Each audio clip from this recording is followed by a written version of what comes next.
Hi, how are you doing today? I'm Dr. Brian Zaleski. I'm a professor here at Raritan Valley Community College. I teach in the developmental program here as well as regular composition courses, and what I'm going to talk to you about today is how to use inspiration.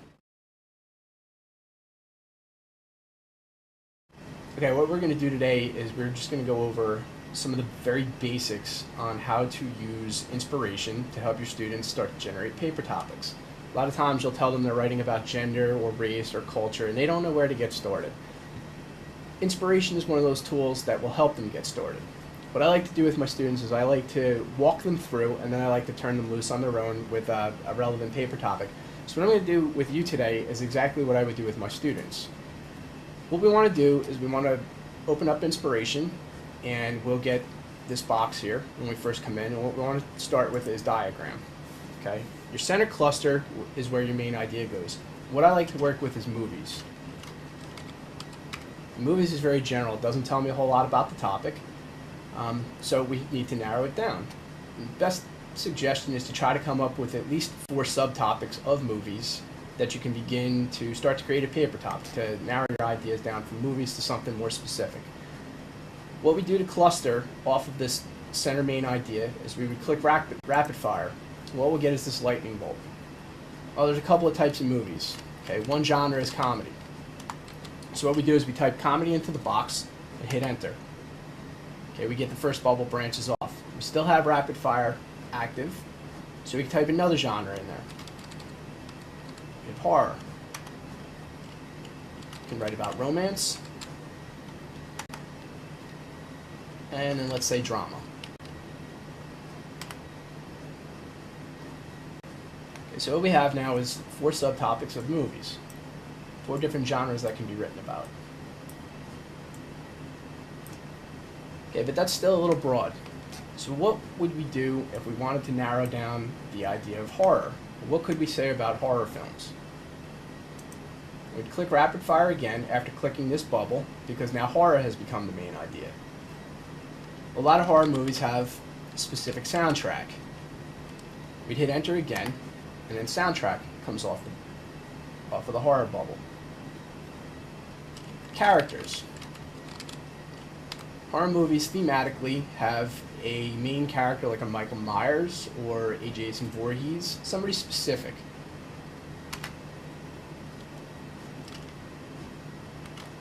And then one other thing we could say about horror films is they usually take place in dark areas. So we have 3 ideas related to horror. But what your students could do now is they could start to narrow it down. Within soundtrack, something specific that they might want to talk about is a soundtrack that they know. For instance, Rob Zombie. He redid Halloween and he wrote the entire soundtrack. So he's the director and a musician related to that horror film. For some of the characters that we know, as I had mentioned, we have Michael Myers, the Halloween films. We have Freddy Krueger, Jason Voorhees.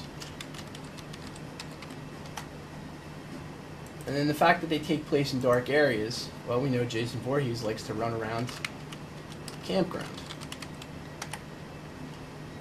Michael Myers likes houses.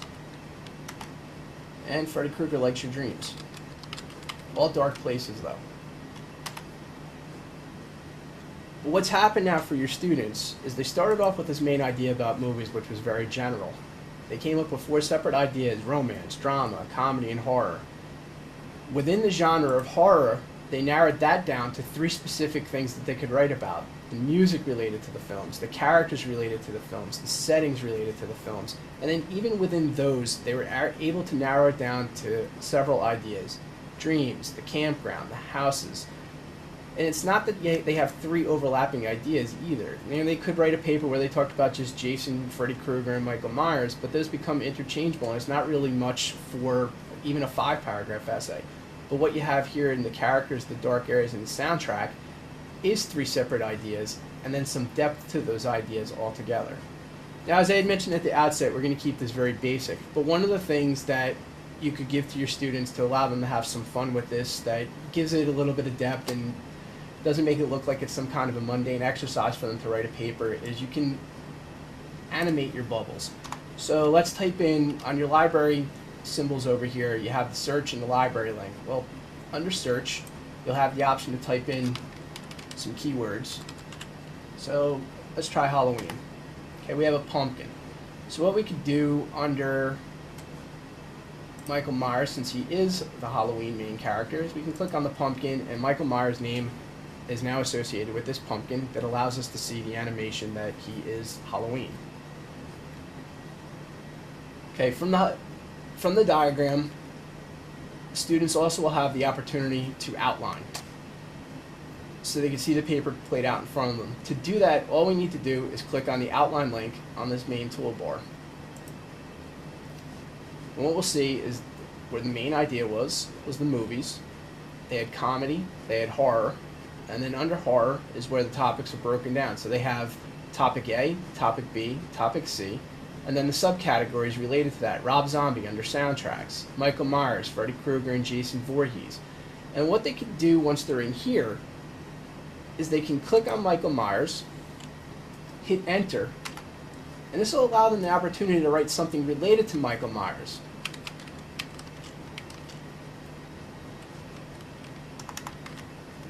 Little fact about Michael Myers' mask is that it's actually a bleached Captain Kirk mask. So they can write, "Where's a mask?"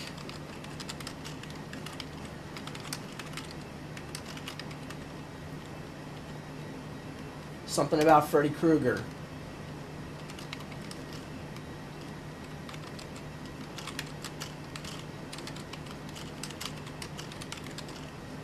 And then something about Jason Voorhees.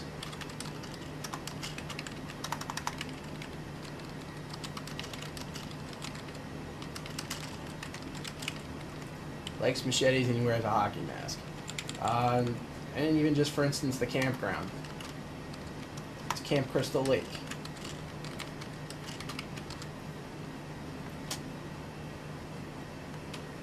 And what they can do from there, why that's important, is they can go back to their diagram, and you'll have this little icon here.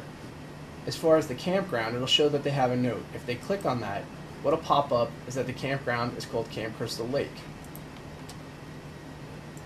If we click on Freddy Krueger and we click on the Freddy Krueger icon, his knife-like fingers are on his. He has knife-like fingers on his glove. They'll be able to see their little notes, like a little sticky note. But it'll allow the students to keep track within their diagram of what exactly it is that they're writing about. Now let's say they realize that they wanted to write about drama, and they like the fact that Rob Zombie is a musician and Rob Zombie has written something about drama. Well, Rob Zombie's not linked to the drama link, but what we could do is we can show them how to move it. And to do that, actually what we could even do is we could take soundtrack and we can move that over to drama. So we click on the link going from horror to soundtrack, backspace takes away the link. You click on soundtrack, drag it to drama, click the link, and then take soundtrack and link it to drama.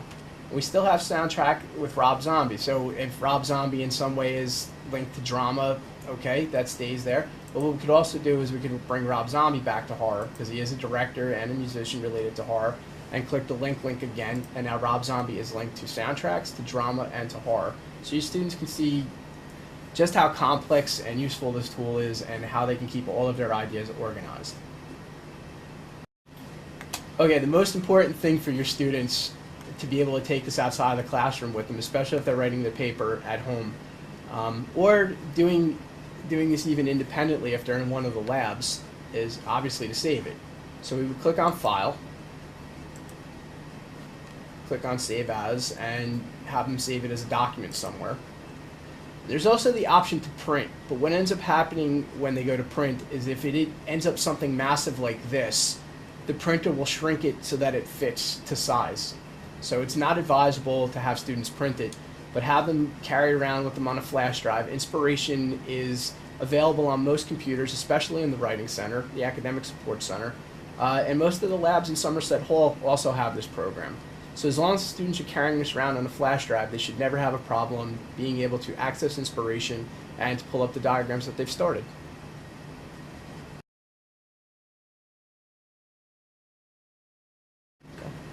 And if anybody has any questions about what else to do with this, some of the other tools that are available, or even any questions about the basics that I've gone over here today, there are trained professionals in the Academic Support Center.